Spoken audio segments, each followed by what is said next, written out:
Hello everyone. We are in the book of Revelation, and this is the church age. This is the chapter highlights and wrap-ups that we have already covered in the book of Revelations from chapters 1 through chapter 3. This is the chapter 1 of the chapter highlights and the wrap-up of the chapter. Now, the chapter highlights are read, hear, and keep, ruler of all rulers, Alpha and Omega, 7 lampstands, our high priest, and he holds the keys. Now, in the wrap-up, God promised a blessing to those who read, hear, and keep the word of God, Revelation 1:3. Christ is the ruler of all rulers, and the day will come when he will reign over all the nations of the earth. Revelation 1:5. Now Jesus is the Alpha and Omega. He is everything from the beginning to the end. Revelation 1:8. The 7 lampstands symbolize 7 churches and 7 church periods. Each church represents one of the 7 periods of the church age. Revelation 1:12 and Revelation chapter 20. Now Jesus is the great high priest of the church. He works on our behalf to reconcile our relationship with God that has been damaged by sin. Revelation 1:13.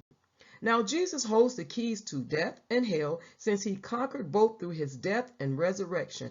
Revelation 1:18. Chapter 2 of the chapter highlights and wrap up. So the highlights are 4 church letters, the second death, fire and bronze, Jezebel, the bright and morning star. And in the chapter wrap up, the first 4 church letters are addressed to Ephesus, Smyrna, Pergamos, Thyatira. Each letter explains the church's problems and offers a solution. And then those who conquer their sinful nature can overcome the second death. Through faith in Jesus Christ, one can live forever with God. Revelations 2:11. Christ is described as having eyes of fire and feet of fine brass. His eyes depict his ability to see everything that we do, and his feet refer to his position as judge over all creation. Revelation 2:18. Now Jezebel, she was a false priestess in Thyatira. She was leading people away from God, and God told this church to rid themselves of her or face punishment. Revelations chapter 2 verses 20 to 23. And then when Christ promises to give the bright and morning star to overcomers, he is really promising the gift of himself to the believer. Revelations 2:28. And here we are with the chapter 3, and it's the chapter 3 highlights and the wrap up. So in the highlights, there's the 3 church letters, the Lamb's Book of Life, key holder, lukewarm, standing at the door. And the chapter wrap up in chapter 3 of the book of Revelation is the last 3 church letters are to Sardis, Philadelphia, and Laodicea. Each letter explains further problems for the church and offers solutions.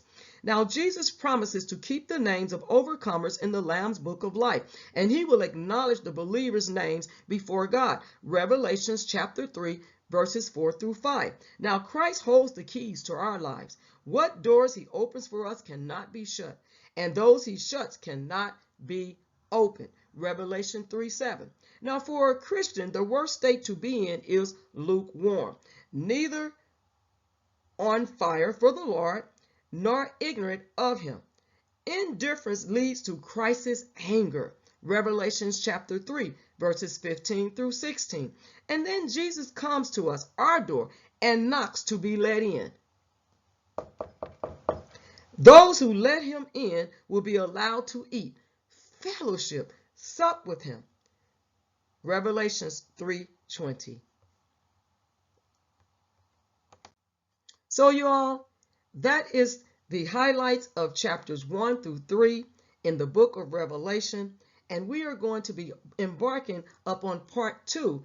And you will see those videos coming from the rapture to the second coming. And those videos will be split up because there's so many chapters that is involved in part 2 from the rapture to the second coming. So look out for those videos. Don't forget to like the video, share the video, and subscribe to the channel. And make sure to hit the notification button so you will get all of the notifications and you will not miss out on this information from the book of Revelation and these short clips. And don't forget the copyright disclaimer under Section 107 of the Copyright Act 1976. Allowance is made for fair use for purposes such as criticism, comment, news reporting, scholarship, and research. And then the fair use is a use permitted by copyright. And so, that might be infringing nonprofit, educational, personal use tips to balance in favor of fair use. So with that being said, you all know what the fair use and the copyright is, but I still like to put it out there. But don't forget to, again, leave your respectful comments below, and don't forget again to give the video a thumbs up and share it with your family. There is nothing to be afraid about reading or hearing about the book of Revelations. God bless you all on today. Bye.